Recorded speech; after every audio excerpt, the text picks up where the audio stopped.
আমি যেটা শুধু একটু বলতে চাই যে এই বিষয়গুলো আমরা অনেক দিন আগে থেকে তুলে ধরছি আপনাদের সঙ্গে বিভিন্নভাবে বিভিন্ন প্রেস কনফারেন্সের মধ্য দিয়ে, সেমিনারের মধ্য দিয়ে, আপনার আমাদের বক্তব্যের মধ্যে দিয়ে আমরা এই বিষয়গুলো জনগণের সামনে এনেছি এবং সেই সম্পর্কে আমাদের বক্তব্য আমরা তুলে ধরেছি।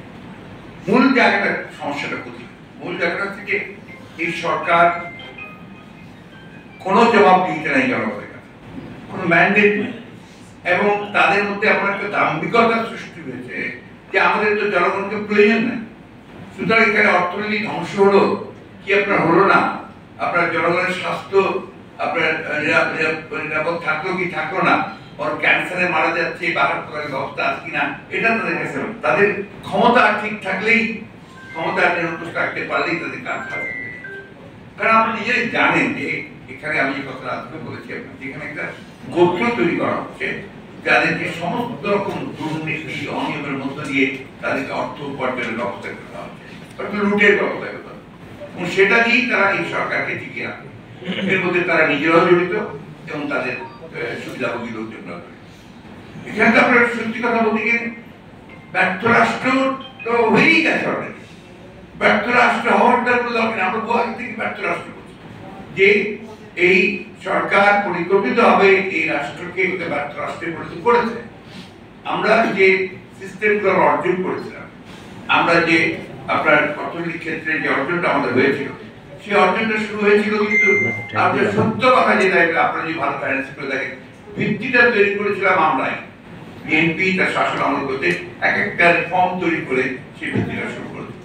আর এরা যেটা করেছে সেটা হচ্ছে দুর্নীতি এবং অনিয়ম, তার উপর ভিত্তি করে এই রাষ্ট্রকে কি করে পুরোপুরি পরনির্ভরশীল করা যায় এবং তাদের বিশেষ গোত্রকে আপনার এভাবে অন্যায়ভাবে আপনার আর্থিক দিক দিয়ে সুস্থির করা যায় ওই লক্ষ্যে তারা কাজ করছে। কারণ কোনো স্টেক নেই তো। এখানে যখন দেখেন একজন মন্ত্রী যার আপনার লন্ডনে বাড়ি পাওয়া যায় 300টার মতো 250টার মতো বাড়ি পাওয়া যায়, যারা দেখা যায় প্রত্যেকটা এমপি মন্ত্রীর বাড়ি সম্পদ আপনার দেশের বাইরে রয়েছে, তাদের কোনো স্টেক নেই। এই দেশে তাদের কোনো স্টেকই নেই, যার মধ্যে বলে লোক কেয়ার, কিন্তু তাদের যে বক্তব্য তাদের যে দাম্ভিকতা এটা বহু আগেই কিন্তু আপনার শুরু হয়েছে। এমন ভাবে কথা বলেন ওনারা যেখানে ওনারা ছাড়া এই দেশে আর কেউ নাই। আসলে তো এখন তার নাই, because there is nobody else other than them. এটাই তো প্রমাণিত হচ্ছে যে আপনি যে কথা বললেন যেটা ব্যর্থ রাষ্ট্র ইতিমধ্যে হয়ে গেছে। কখন একটা রাষ্ট্র ব্যর্থ হয়? যখন সে তার অর্থনৈতিক মেরুদণ্ডটাকে ভেঙে ফেলে, যখন তার রাজনৈতিক স্ট্রাকচারটাকে ভেঙে ফেলে, সামাজিক কাঠামো ভেঙে যায়, যখন কোথাও জবাবদিহিতা থাকে না, তখন একটা রাষ্ট্র ব্যর্থ স্টেজে পরিণত হয়। টোটাল একটা নিহিলিজম, আপনার নৈরাজ্য সৃষ্টি হয়। এখন তো গোটা দেশে একটা নৈরাজ্য। আপনি আমার কথা দরকার নেই, আপনি যে কোনো মানুষের জিজ্ঞেস করবেন, যে কোনো অফিসে যাবে ঘুষ ছাড়া কোনো কথা নেই, চাকরি কেউ পাবে না যদি আপনার ঘুষ না দেয় এবং তাদের দলীয় লোকজন হতে হবে, বিচার কেউ পাচ্ছে না যদি দলীয় না বিচার। এই যে বিষয়গুলো আছে এই বিষয়গুলো কিন্তু আপনারা একটা প্রমাণ করেছে যেটা পুরোপুরি ভাবে ব্যর্থ রাষ্ট্রে পরিণত হয়ে গেছে, ফেইল স্টেট হয়ে গেছে। আপনাদের নিশ্চয়ই মনে আছে যে প্রেসিডেন্ট জিয়া রহমানের একটা বায়োগ্রাফি লিখেছিলেন আব্দুল্লাহ সাহেব, সেখানে আপনার গুলিয়ামজি মায়রা তিনি আপনার কমেন্টস লিখেছিলেন 1975 সালে যদি জিয়াউর রহমান নিহত হতেন 1981 সালে না হয়ে, তাহলে এই দেশের ভাগ্যে একটা fail state like library organisation হয়ে যেত। এই কথাগুলোকে স্বীকার করতে চায় না। জিয়াউর রহমান তখন দেশকে রক্ষা করেছিলেন, তিনি ওই ব্যর্থ রাষ্ট্রবাদকে তুলে নিয়ে এসেছিলেন, একটা ক্লোজ ইকোনমি, একটা ফেইল্ড একটা পলিটিক্যাল স্ট্রাকচার, তার থেকে বেরিয়ে করে বহুদলীয় গণতন্ত্র দিয়েছিলেন, ইকোনমিকে একটা আপনার মিক্সড ইকোনমি এবং পরবর্তীকালে প্রাইভেট সেক্টরকে চালু করেছিলেন, ফলে কিন্তু আপনার উন্নতির বেসিস তৈরি হয়েছিল। বেগম জিয়া তার শাসন আমলে সেগুলোকে আপনারা নালিশ করেছেন এবং একটা সময় ছিল শেষের দিকে আপনার মনে থাকার কথা করেনি 2006 সালের দিকে, তখন আপনার নিউজউইকের মতো পত্রিকা হেডলাইন করেছিল, কাভার স্টোরি করেছিল ইমার্জিং টাইগার বাংলাদেশ। এগুলো কিন্তু সবাই ভুলে গেছে। এমন ভাবে তারা কথা বলে যে বাংলাদেশের আমাদের গণতান্ত্রিক সরকারগুলোর আমাদের কোনো উন্নয়নই হয়নি। 1991 সাল থেকে 1908 সাল পর্যন্ত যে উন্নয়ন হয়েছে সেই উন্নয়নটাই কিন্তু পুরো ভিত্তি তৈরি করেছে।